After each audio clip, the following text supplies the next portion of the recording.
Well, what is going on, gang? Welcome back to A Therapeutic Edge. It is very nice to have you here today. I've got something on the table that makes me very happy. This is the Blacksnow Lerman knife, and I'll explain what the confusion is in a minute. So I got this from EK Knives, and it is called the Blacksnow Lerman Mini Bowie. On another website, it's called the Sandbar Sabotage. Now, I know the Sandbar is one of his full customs, so I'm just going to call it the knife. I don't know. I do know that it's really, really spectacular. Now, this is a factory version of one of his customs. This one's in Damasteel, and I love Damasteel. I didn't used to. There's a review coming up of this, but recently I decided I wanted something a little fancier, you know? And I was poking around, and I found this Wii, and look at that blade. Anyway, I like Damasteel much better than Damascus. It is a form of Damascus because it is rust and stain resistant while maintaining all of the pretty. So you can use this thing like a regular old user, but it's, well, just better looking, more interesting. On the other hand, you do pay for the privilege, and I'll give you an example. The RWL-34 version of this knife, which is a much more standard blade steel, is $375, which is expensive, but not ridiculous. This version of this knife is $850, and that puts it up into Shiro space. The review today is about the knife itself. I'll post a couple of links where you can find versions of this. If you want one, you don't have to get the fancy blade. I just wanted it. I think that and the carbon fiber, it's just beautiful. And yet remains fully functional, which is what I was after. Lerman's been around a long time. His Sabotage is a much bigger knife. It is really cool. His customs are, of course, thousands of dollars. So when presented with the opportunity to get his design and his design aesthetic in a more achievable package, I went for it. So let's take a look at what you get with this. First and foremost, it is a beautiful knife. It's a kind of a clip point, but it's got the recurve to it that gives it a little style. The overall shape of the knife is beautiful. The handle on this one, they make one that's got bolsters. They make one that is all titanium, I think. And then they make this one, which is a full-length carbon fiber scale over a titanium handle. It is sort of a subframe lock, as you can see. It's got a really nice feature. So that little knot right there fits into the carbon fiber, right? It's got a little bit of catch. It just means that it doesn't wiggle on the inside. The action is very good, right? It's got a great sound. It's got a full-length tie-back spacer. It's got a lovely milled pocket clip.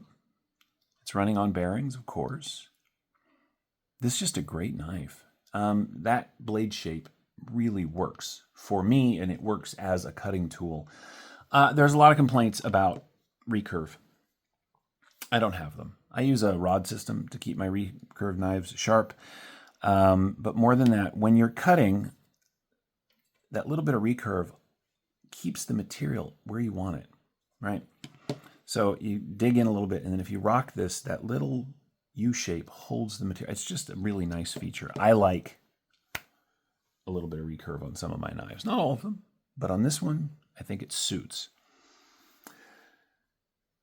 So let's take a look at what you get on my sort of fancy knife, shall we?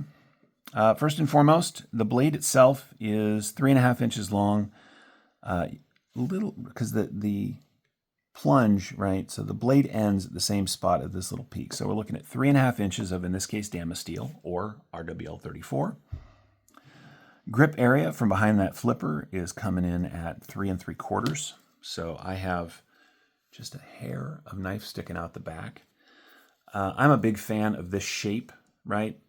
I'm not usually that into sort of forced finger placement, but it's relatively easy and my fingers fit really well. And the swell at the back of the handle means it sets into the hand really nicely. right? This is an excellent working tool, as well as being sort of fancy and pretty. Carbon fiber is beautifully done. The titanium is stonewashed. Yeah, this is just lovely. Knife from tip to tail comes in at just shy of 8 inches. If you stretched that out, you'd be at 8 inches. But so we're a little shy of 8 inches. It's not a big knife. It's not a small knife either. It's just a really nice sized knife. As I said, it's got a full-length tie-back spacer. But man, that blade is pretty. Now, I'm never going to beat the crap out of this thing. I don't do that with my knives anyway, but you could. And that's a good feature. If you're going to buy a fancy knife, I mean, there are art piece knives that cost, thousands and thousands of dollars that you probably could take out and carry every day, but most people won't. But at just around $1,000, $850, I can carry this. Don't get me wrong. I always know it's there. It's my problem with things like this and, the Shiro. There's a review of this coming. This is the Hattie Gen 3. They're fantastic, but unlike when you're carrying around like the Valcor here, or Vacor, anyway, this is a Migaron. If this fell out of my pocket, my day would not end. I'd be bummed, but so what? If you're carrying around $1,000 in your pocket or $500 in your pocket, there may be some people who are able to forget that, but I'm not one of them. So I tend to carry this when I'm going somewhere special. When I have carried it, it has served me incredibly well. Closed length on the sandbar here.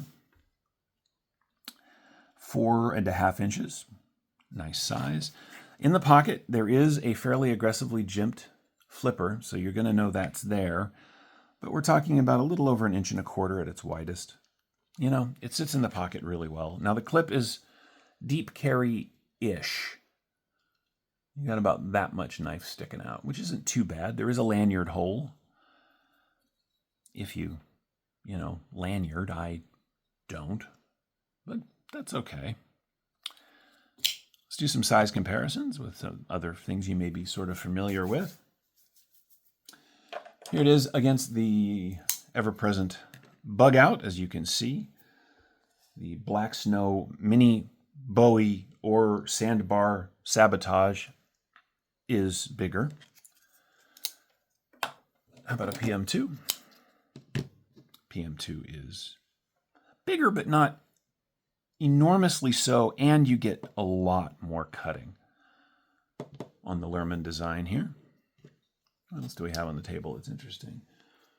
For those of you that are in the know, here it is against a Ultratech. Right. Similar in overall length. What else do we have? Ooh. How about a Spartan Harsey? Yeah, it's a little bit bigger. It's just a nice mid-sized knife. It is very comfortable.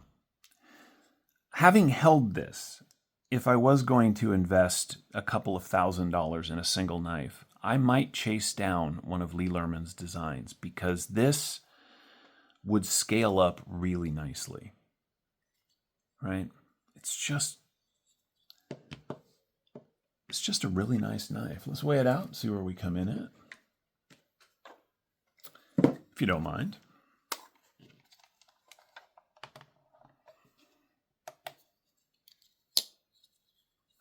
I'm tempted to get myself one of the non-fancy blade versions just to see.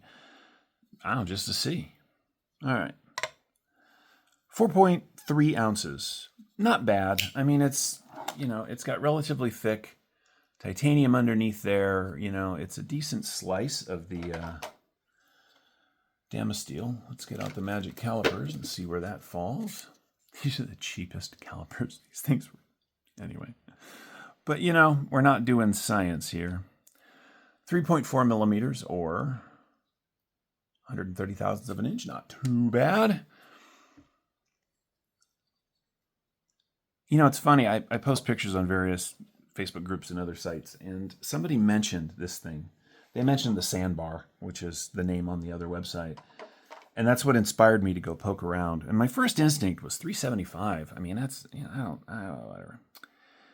And then I started watching some of the reviews, and people that I know, some of them personally, people that I trust, people who have hands that are similar in size to mine, really like this thing. And so I said, let's get one.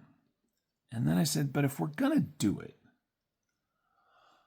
let's just go for it. And I don't know exactly which style of Damasteel this is. There are different types. It has to do with the pattern, I think. I do know that there are different ways to do Damasteel. One way is full polish, and it tends to look like this. The darker material is shiny and very low-key, right?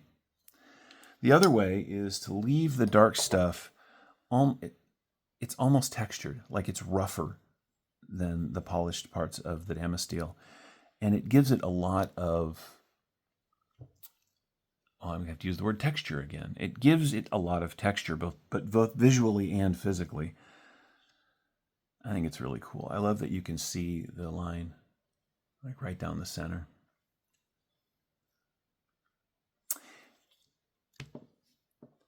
I absolutely recommend the standard version of this. And again, I'll put in the description, I'll put links to where you can find the less fancy version. But I got to tell you, if you've been thinking about, adding something like Damasteel to your collection, know that it's going to cost you.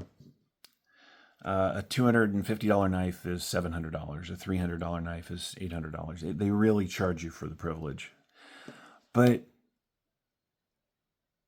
if it interests you, like this interested me, and you can do it, just do it. Right? I mean, I'm a knife collector. Of course, I carry a pocket knife every day. I use a pocket knife every day. What am I carrying today? Today I have an artisan knife. I have the Revel. This is a Laconico design. There's a review of this coming. This one's in Magna Cut. I carry a knife every day. I do. But more than that, I have a collection, right? I've got really fancy stuff. I've got, budget-friendly stuff. I don't know where that later on went. But anyway, knives are just cool to me. I love their function. I love the art in the design. I love having one because it's just a useful tool. But if you want to elevate that a little bit, find a knife design that you really like that also happens to come in Damasteel and bring one home. It just, I don't know, man, it just adds something to the overall experience, and it's still useful. A lot of really nice Damascus knives. Look, we live in a world where if you order Damascus off Amazon, you're getting old car parts. So you have to be really careful. But if you get Damasteel, you know that the metals used when combined are good stuff. And that matters, right? That's my suggestion. So anyway, this has been the Blacksnow Lee Lerman Bowie, either the Sandbar Sabotage or the Sandbar or the Mini Bowie. I really like this thing, and I think you would too. I hope you've enjoyed this look at it. I know I have enjoyed owning it and will continue to do so. Thank you so much for your time today. Remember, gang, take care of yourselves and take care of each other. We'll see you next time.